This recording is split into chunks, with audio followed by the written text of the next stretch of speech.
محرم الحرام اسلامی سال کا پہلا مہینہ ہے اور یہ 4 حرمت والے مہینوں میں سے ایک مہینہ ہے۔ اسے شہر اللہ یعنی اللہ کا مہینہ بھی کہا جاتا ہے۔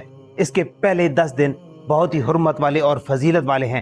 ان میں سے بھی 10واں دن جسے عاشورہ کا دن کہا جاتا ہے بہت ہی اہمیت اور فضیلت کا حامل ہے۔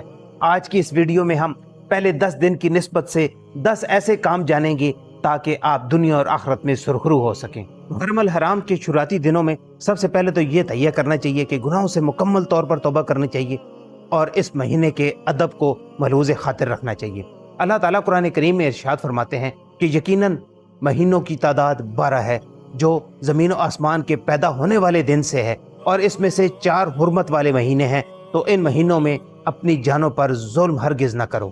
اس آیت سے ہمیں یہ معلوم ہوتا ہے کہ ان مہینوں میں لڑائی جھگڑے سے، حسد سے اور ہر قسم کے گناہ سے بچنا چاہیے، کیونکہ جیسے ان مہینوں میں نیکی کرنے سے اجر و ثواب بڑھ جاتا ہے، اسی طرح اگر ان مہینوں میں آپ گناہ کریں گے تو آپ کو سزا بھی سخت ملے۔